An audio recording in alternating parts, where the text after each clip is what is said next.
दोस्तों, एक लड़के की शादी होती है और शादी की पहली रात उसकी ही गर्लफ्रेंड फ़ोन करती है, वीडियो कॉलिंग, और कहती है कि तुम अपने पत्नी को छुओगे नहीं।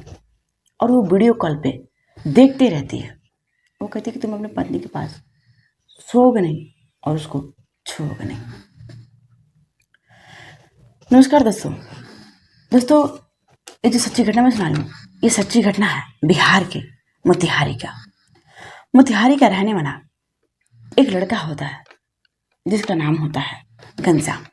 ये लड़का एक लड़की से प्यार करता था जिस लड़की का नाम होता है सविता। अब जिस लड़की से प्यार करता था, ये अपने माता पिता से उस लड़की से शादी के लिए कहता है, लेकिन जो लड़की थी उसकी जात अलग थी।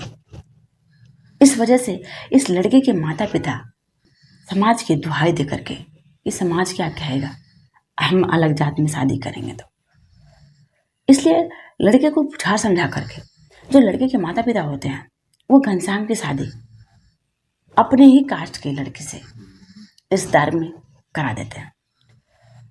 शादी होने के बाद जो लड़का होता है वो लड़का आखिर करे तो करे क्या, क्योंकि जिस लड़की से वो प्यार करता था उससे उसे शादी हुई नहीं और उसके माता पिता एक अनजान लड़की से शादी करा दे जिसे वो जानता नहीं, लेकिन फिर भी वो जीना चाहता है, आगे की जिंदगी उसके साथ शुरुआत करना चाहता है।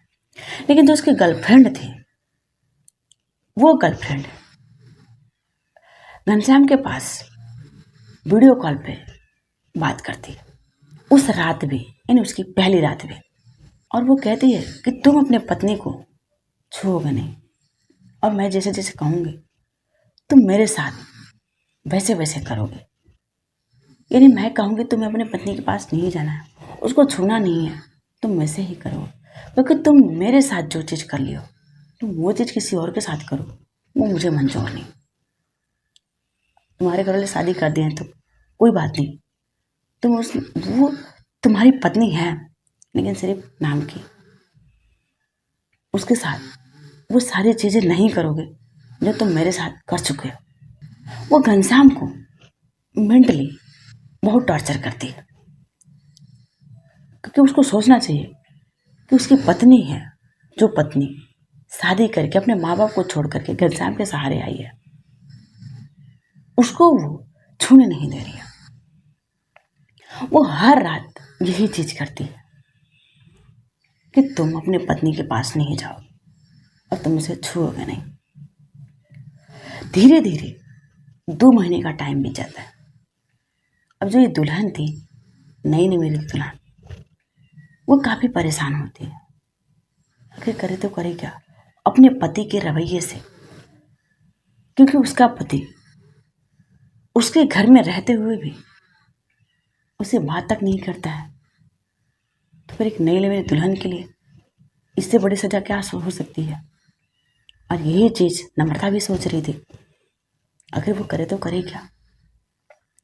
ये जो घनश्याम था ये भी परेशान था, क्योंकि जो उसकी गर्लफ्रेंड थी वो बहुत हद तक उसको मेंटली टॉर्चर करती थी, उसको अपने इशारे पे नचाते थे, तुम ऐसे कर तुम वैसे कर। इससे वो भी परेशान हो गया था, आखिर वो करे तो करे क्या। फिर एक रोज वो मिलने के लिए बुलाता है और वो सुनसान जगह पर लेके जाता है। वो कहता है कि तुम वहीं पे आओ, क्योंकि अक्सर वो सुनसान जगह पे दोनों मिलते थे और मिलने के बाद वो रिलेशन बनाते थे। और इसी के मकसद से वो उसको सुनसान जगह पर बुलाता है और बुलाने के बाद फिर वहीं पे उसकी गला दबा करके हत्या कर देता है। और हत्या करने के बाद वो उसकी लाश को घसीट कर झाड़ियों के बीच ले जाकर के छोड़ के चला जाता है। लेकिन जब सुबह होता है तो लोगों की नजर पड़ती है, जो लोग जंगल में लकड़ियां बीनने होते हैं, जब नजर पड़ती है तो पुलिस को खबर जाती है। फिर पुलिस उस लाश को उठाती है और फिर उसकी तहकीकात करने लगती है, उसकी जांच पड़ताल करने लगती है। उस लड़के के मोबाइल का सीडीआर निकलवाने लगती है। जांच पड़ताल में पता चलता है कि जो घनश्याम है वो घनश्याम इसका बॉयफ्रेंड है, और दोनों शादी होने के बाद भी घंटों घंटों बात किया करते थे। पुलिस पकड़ती है घनश्याम को।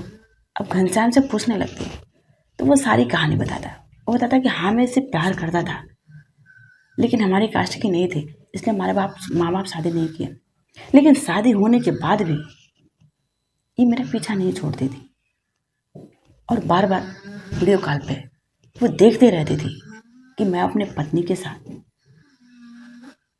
रिलेशन बना रहा हूँ या नहीं, उसके साथ हमारा क्या व्यवहार है, कैसा रिश्ता है।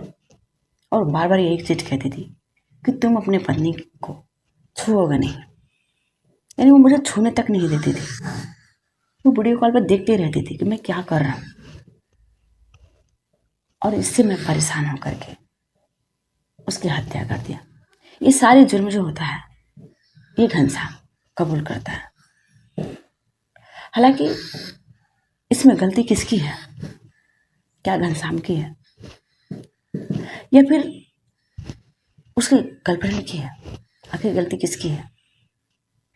कमेंट बॉक्स में आप लोग लिख करके ज़रूर बताइएगा।